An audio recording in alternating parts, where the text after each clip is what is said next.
Assalamualaikum warahmatullahi wabarakatuh. Hai Sobat Sehat, selamat datang kembali di Cari Tahu Yuk.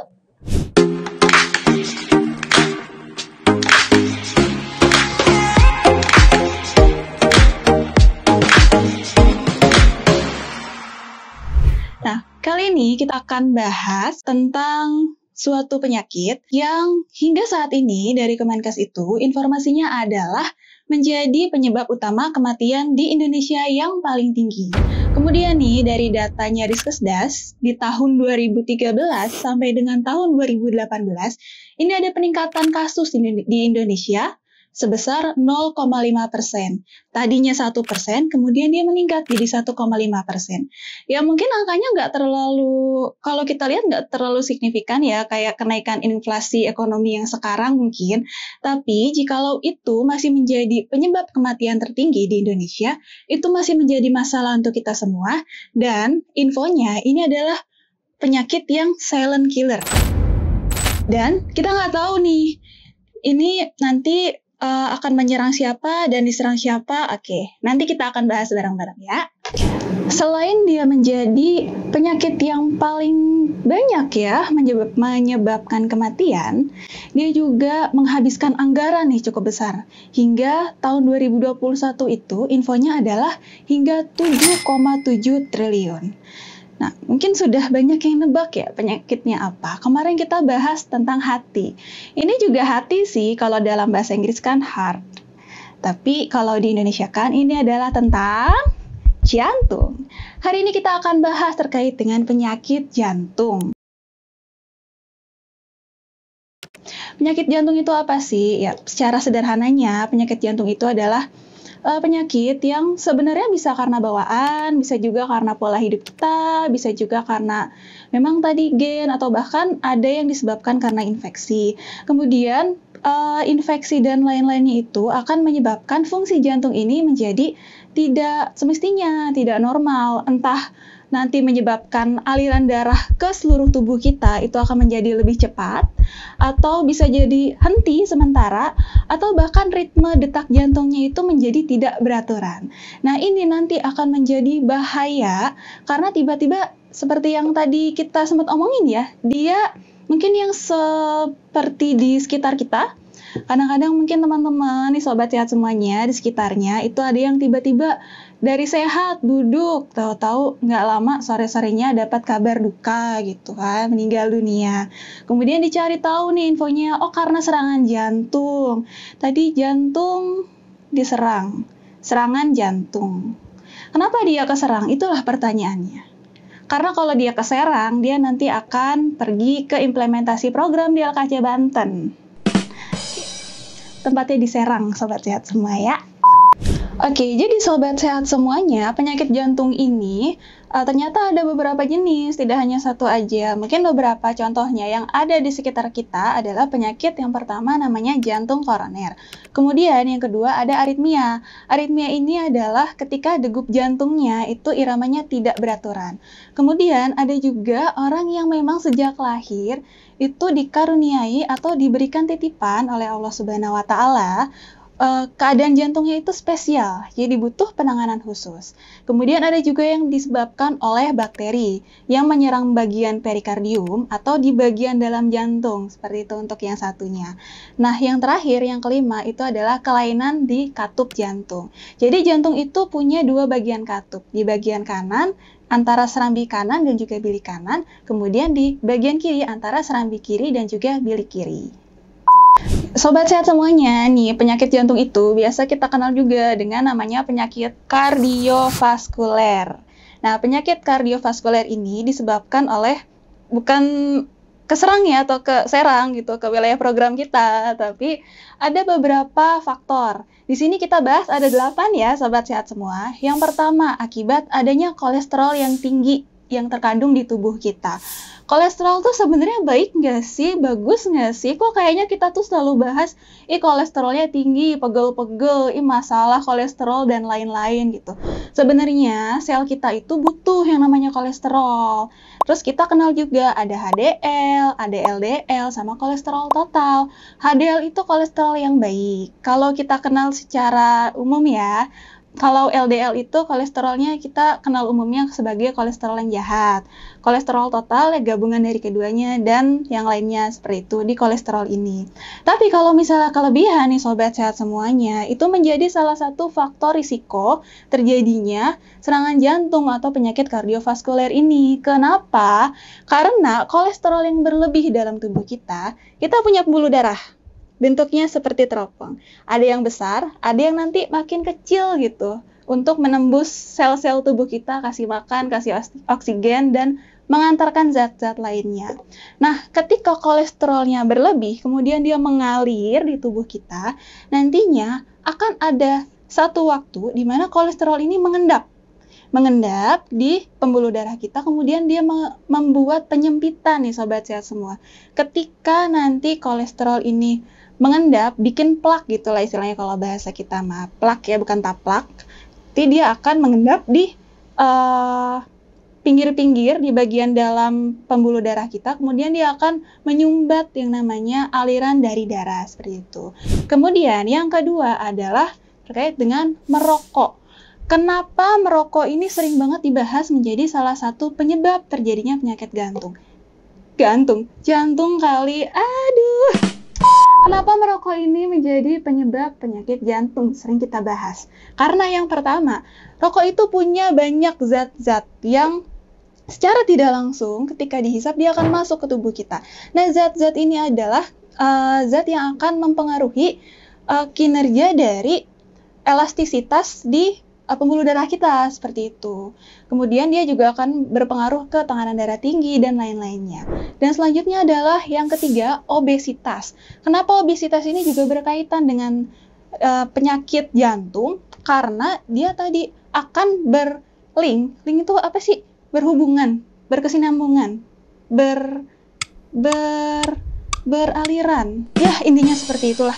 Dia itu nyambung nih sama kolesterol. Jadi obesitas itu kan terjadi karena kita banyak banget makan atau mengonsumsi energi atau mengonsumsi zat gizi yang lebih banyak dibandingkan kebutuhan kita. Nah, nanti ketika tubuh kita ini sudah perlu, misalnya kebutuhan kalorinya hari ini hanya 2000 kilokalori, tapi kita makannya 3000 kilokalori. Nah, nanti 1000 lainnya akan diapain? Dia akan disimpan di bawah adiposa. Adiposa itu ya kulit-kulit kita lah, akan jadi lemak. Nah, kalau numpuk terus, dia akan jadi lemak. Lemak itu kan kolesterol juga ada di lemak ya, sobat sehat semua.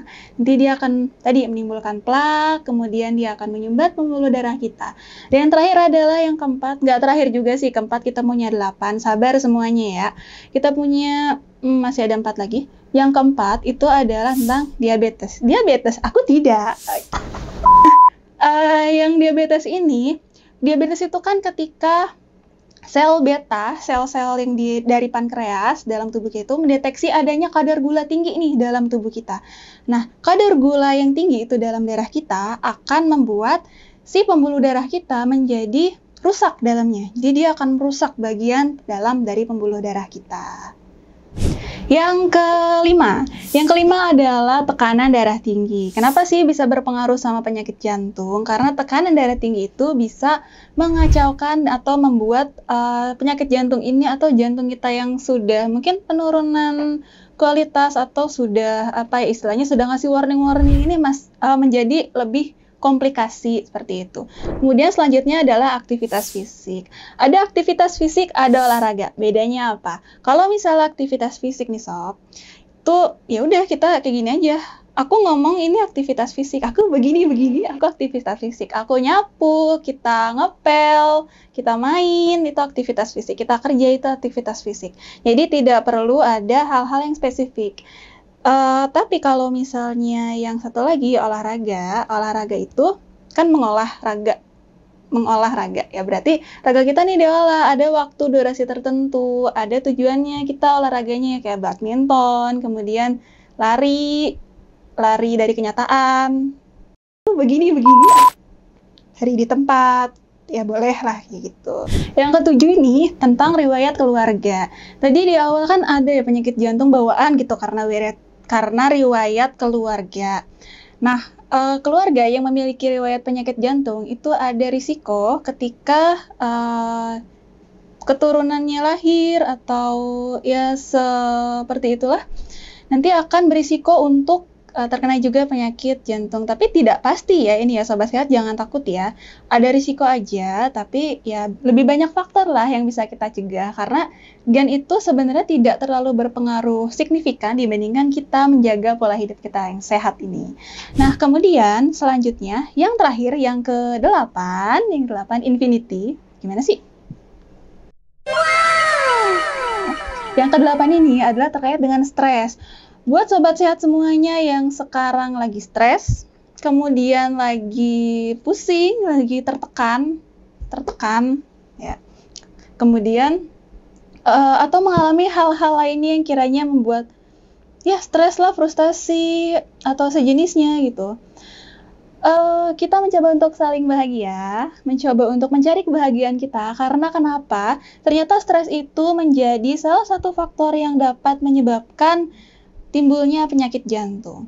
Ketika kita mengalami tekanan, maka ada sebuah hormon stres yang terpicu nih di tubuh kita nih Sob, namanya hormon kortisol. Peningkatan 2 kali lebih banyak produksi hormon kortisol itu nanti akan menyebabkan peningkatan juga 90 kali seseorang berisiko terkena penyakit jantung atau penyakit kardiovaskuler ini.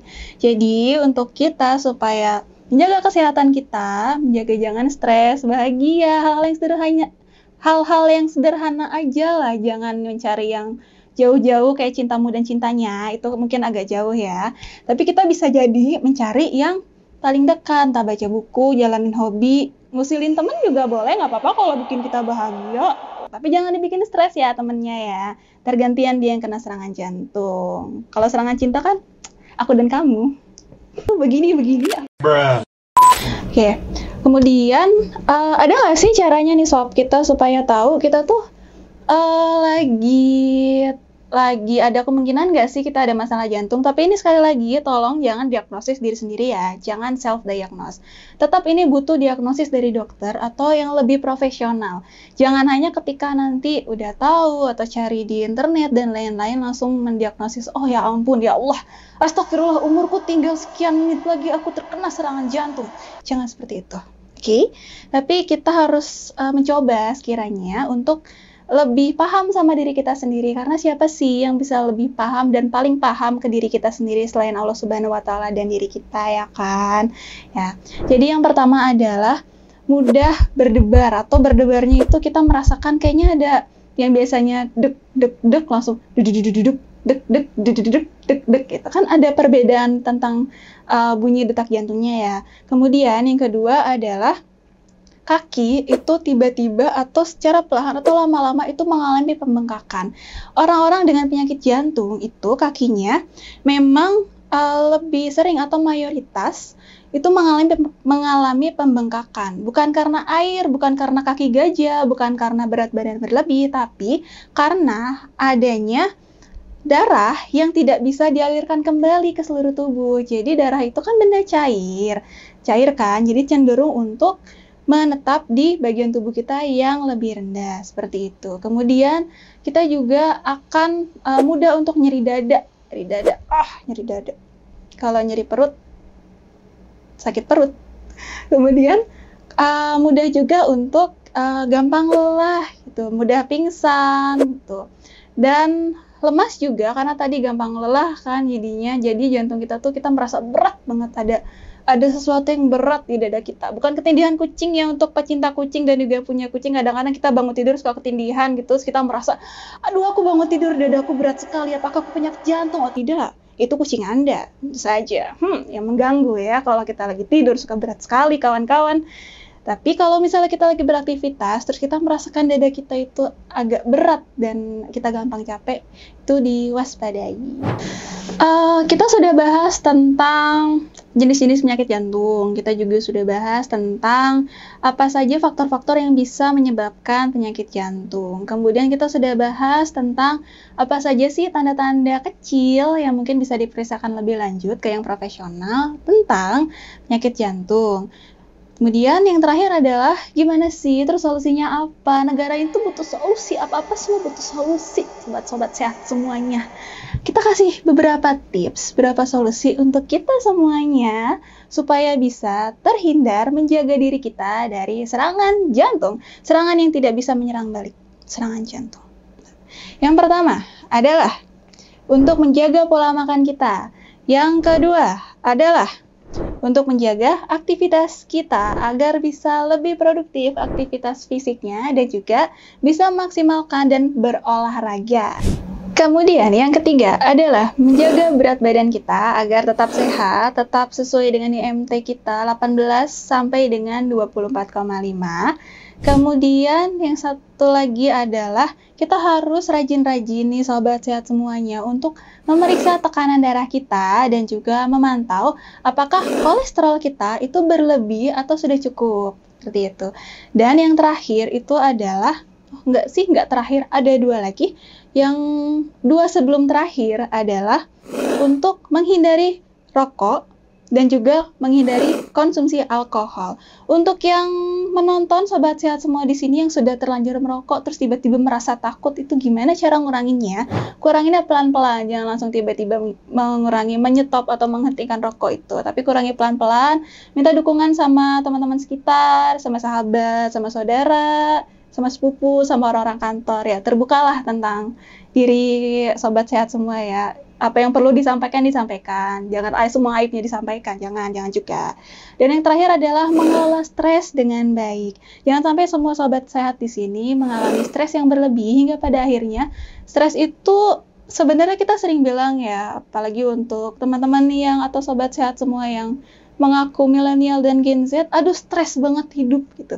Jangankan yang milenial ya, semua usia juga pernah mengucapkan kata stres gitu kan. Tapi jangan sampai kita stresnya itu berkelanjutan. Kita harus bisa mengelola stres kita dengan baik. Dan itu dia tips-tipsnya yang bisa kita sama-sama coba. Kalau misalnya sobat sehat semua punya tips yang lainnya yang kiranya lebih efektif atau bisa diterapkan sama sobat sehat yang lainnya, bisa tulis di kolom komentar di bawah supaya kita bisa saling-saling sharing gitu. Oke, kita sekarang sudah melewati semua fase, semua bahasan singkat ini mengenal tentang penyakit jantung atau penyakit kardiovaskuler. Nah, untuk sobat sehat semuanya, kalau memang punya pertanyaan, punya ide menarik dan lain-lainnya, atau butuh bantuan terkait dengan konsultasi kesehatan, bisa hubungi nomor HED yang ada di sini. Silakan dihubungi. Nah, kemudian selanjutnya akan ada banyak banget masalah kesehatan atau bahasan kesehatan atau topik-topik kesehatan yang bisa kita bahas bareng dan cari tahu keunikannya. Jadi, yuk kita cari tahu.